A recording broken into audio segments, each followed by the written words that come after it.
in the television was the publicity. This looks like a clown, not like a football coach.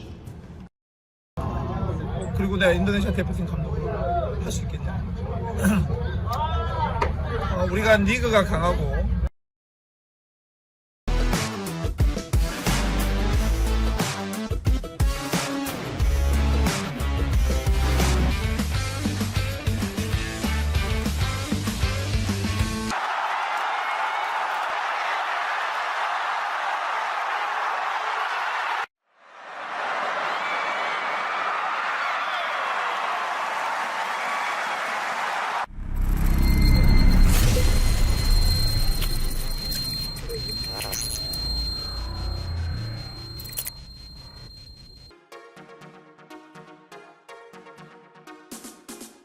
Pelatih Timnas U20 Indonesia, Shin Tae-yong memanggil 9 pemain Persija untuk ikut pemusatan latihan, TC, di Jakarta hingga tanggal 28 Februari tahun 2023 mendatang. Persija sendiri sejauh ini baru melepas 4 pemainnya saja. Sementara itu, 5 pemain lainnya masih belum dilepas Thomas Doll karena Liga 1 sedang bergulir. 5 pemain yang belum dilepas Thomas Doll itu memang sudah tampil reguler di tim inti Persija. Polemik antara Persija dan Timnas U20 Indonesia membuat PSSI turun tangan. Direktur Teknik PSSI, Indra Syafri memfasilitasi pertemuan antara manajemen Persija dengan tim pelatih Timnas U20 Indonesia. Dalam pertemuan virtual itu manajemen Persija diwakili oleh Thomas Doll dan Wakil Presiden tim, Ganesha Putra. Sayangnya, Shin Tae-yong tidak ikut hadir dalam pertemuan ini. Pelatih asal Korea Selatan itu mengutus sang asisten, Nova Arianto. Kami membicarakan opsi-opsi yang mungkin bisa diambil terkait pemanggilan pemain yang memiliki menit bermain yang banyak di Liga 1, kata Ganesha Putra dikutip dari laman resmi klub.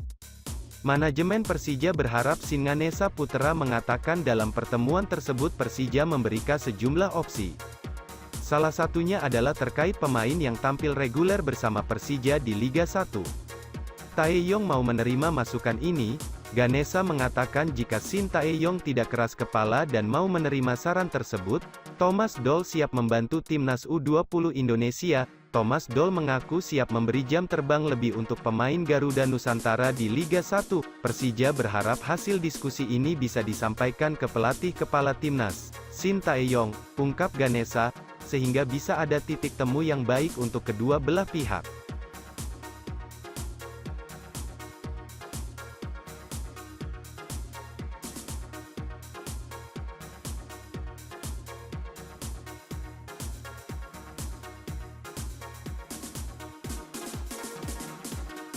Tiga pemain keturunan yang bisa bela Timnas Indonesia U20 tanpa dinaturalisasi, nomor 1 berdarah Jerman. Menjelang turnamen bergengsi itu, Shin Tae-yong selaku pelatih Timnas Indonesia U20 pun telah memanggil 30 pemain untuk mengikuti TC, pemusatan latihan, Piala Asia U20 2023 sendiri diketahui akan digelar pada 1-18 Maret mendatang. Berikut 3 pemain keturunan yang bela Timnas Indonesia U20 tanpa dinaturalisasi. Daftar ini adalah pemain keturunan Indonesia Brasil, Hugo Samir. Hugo Samir menjadi sorotan usai mendapat panggilan dari Shin Tae-yong untuk mengikuti TC Timnas Indonesia U20 menjelang Piala Asia U20 2023. Hugo Samir bisa membela Timnas Indonesia U20 tanpa perlu dinaturalisasi. Pasalnya, anak dari mantan pelatih Persipura Jayapura, Jackson F. Tiago ini lantaran lahir dan besar di Indonesia. Diketahui lahir di Surabaya, Indonesia pada tanggal 25 Januari tahun 2005 silam. Kini, Hugo Samir tergabung di Akademi Persis Solo dan dilatih oleh sang ayah yang mana Jackson kini menjadi manajer Akademi Persis Youth sejak Agustus tahun 2022 lalu. Tentu sudah tidak asing lagi di telinga para pencinta sepak bola tanah air. Ya, dia adalah Ronaldo Kuateh. Ronaldo Kuateh merupakan pemain andalan di lini depan Shin Tae-yong untuk Timnas Indonesia U20. Menariknya, Ronaldo Kuateh ternyata merupakan pemain keturunan Indonesia Liberia. Ia merupakan anak dari Ronaldo Kuateh, mantan pesepak bola asal Liberia yang pernah bermain di Liga Indonesia. Kini, Ronaldo tengah memperkuat tim senior Madura United di Liga 1 tahun 2022 sampai tahun 2023. Adalah satu pemain yang mampu mencuri perhatian, Brandon Scheunemann. Brandon sukses menarik perhatian para pencinta sepak bola usai melakoni debutnya bersama PSIS Semarang pada laga lanjutan Liga 1 tahun 2022 sampai tahun 2023 kontra Arema FC. Dalam laga tersebut, Brandon langsung diturunkan sebagai starter. Hebatnya, ia bermain penuh selama 90 menit dan berhasil mencetak clean sheet. Diketahui, Brandon merupakan anak dari pelatih asal Jerman, Timo Scheunemann. Ia memegang paspor Indonesia lantaran ibunya merupakan orang Indonesia.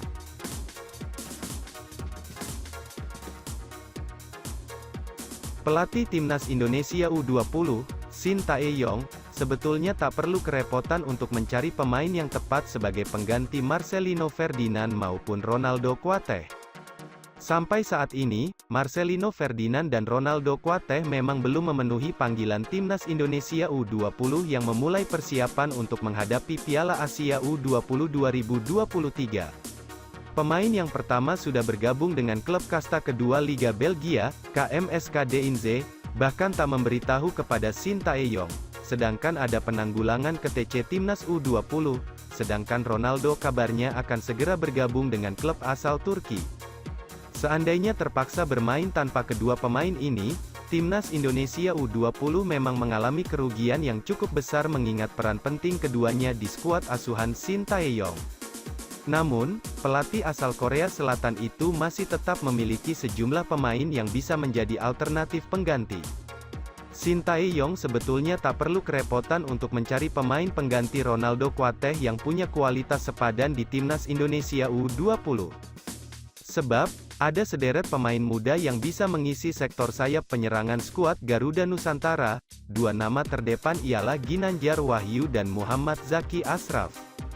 Ginanjar Wahyu punya catatan penampilan yang mentereng bersama Persija Jakarta. Sejauh ini, penyerang sayap berusia 19 tahun itu sudah tampil sebanyak 14 kali di kompetisi BRI Liga 1 2022/2023. Posisi naturalnya memang sebagai striker nomor 9. Namun, pemain jebolan Persija U19 ini juga bisa diplot untuk menyisir sektor sayap jika dibutuhkan. Sementara itu, Zaki Ashraf juga punya catatan yang tak kalah mentereng dengan Ronaldo Kuateh. Sekalipun masih berumur 19 tahun, pemain asal Polewali masa ini sudah tampil reguler bersama PSM Makassar. Sejauh ini, Zaki sudah 17 kali mendapat kesempatan tampil dari pelatih PSM, Bernardo Tavares, di kompetisi BRI Liga 1, salah satu pemain yang sudah cukup teruji kualitasnya bersama Timnas Indonesia U20.